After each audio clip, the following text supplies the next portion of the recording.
Let's fix your kettlebell swing.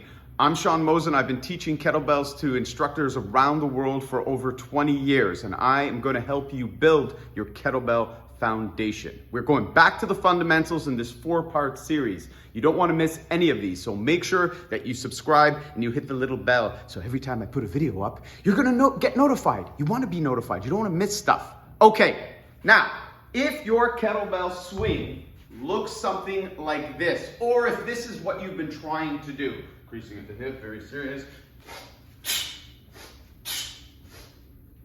something like that. If you're doing something like that and you're running around calling it the Russian swing, stop that. Okay? Look, part of understanding the fundamentals and part of having great fundamentals is knowing what you're doing, knowing what you're trying to accomplish, but also understanding what you're not doing. All right? This swing is a very useful swing. It's a great swing. It is a really worthwhile swing. It is not a Russian swing. It was taught to people in North America by a Russian. And there was lots of marketing saying the kettlebell is the secret weapon of the Soviet Spetsnaz. I don't know if it was the secret weapon of the Soviet Spetsnaz, but I have a pretty good idea that if it was, that's not the swing they were doing. All right? This is a useful swing, but it has very little to do with the actual classic way kettlebells are trained in Russia, okay?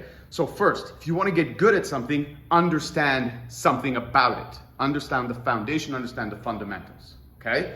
Next, if we're going to work on this swing, the way that we call it when I'm teaching instructor certs, I call it a high tension swing because that's what it is. It's characterized by loading and exploding. There's a lot of tension.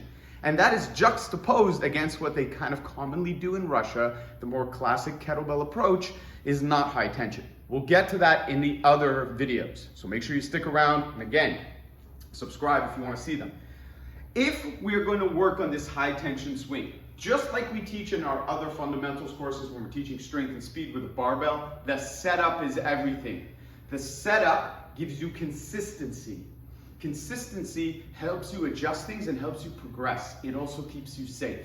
So you don't want to start with the kettlebell in front there and then maybe a little bit closer and then, behind you or in the middle of your feet. You want consistency in your approach, especially as you're layering your fundamentals. So for right now, we're going to put the kettlebell between our feet. It's not the most advantageous place to pick it up because you don't have that stored elastic energy, that hike back, and then you can go right into the swing. But it's a great place to learn how to set up and how to do what we call the top-down, bottom-up checklist.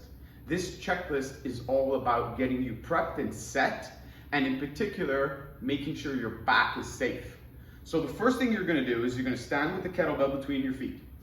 You're gonna go from the top down. Eyes forward, so we're looking forward. If you're looking down, you're going down. If you're looking down, you're closing everything. You're going to reach it like that with a rounded back, and that is the road to possible injury.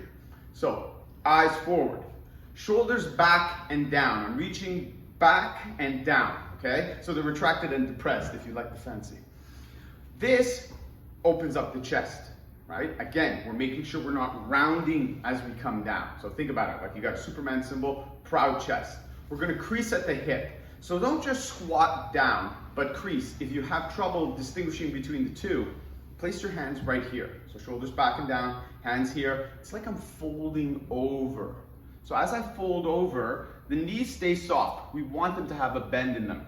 You should feel the hamstrings right in the belly of the muscle. The middle of the muscle is loading up, almost like two giant springs on a car. I'm loading up. If you notice this position, it looks like I'm getting ready to jump across the room. That's the kind of hinge you want. And in fact, when you're doing your swings, that's exactly what we want to go for. So it's not a squat, it's a hinge, like I'm loading up to jump.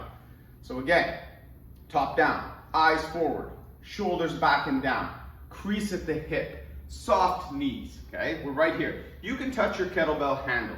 Keep your head in neutral. We'll talk about that more later on. So neutral meaning don't crank it up, don't look down, keep it where it was. Touch the handle. Now, push your feet into the ground. Start to get the knees straight. Open the hips. Squeeze the glutes. Squeeze your abs. Course tight. And then just come back up. Don't even pick up the kettlebell. Let's slice it thin. All right? Just worry about the body mechanics. Don't worry about doing a deadlift with it yet. Just make sure you've got these under your belt. There's no need to rush.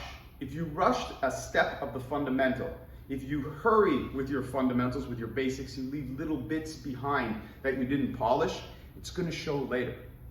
Take your time. Top down, breathe in sharp through your nose, touch. Come up, sharp exhale, okay? Do that 10 times. Take a break, walk away from it. Come back over, think setup. Come over, 1, 2. Keep doing it until it becomes second nature. That's how you're setting up. That's how you're setting up. In our next videos, we are going to start working on how we're going to pick up the bell, what we should do before we swing it. Make sure that we have all the steps so that when you're working on a high tension swing, you're going to be safe and you're going to be very effective with it. Then we're also going to look at the classic swing. We're going to look at what really is the Russian kettlebell swing. All right, make sure that you subscribe. If you have any questions, please post them in the comments. I'm here to help. Also, check out our blog because the blog is going to have more details on everything that we cover in the videos.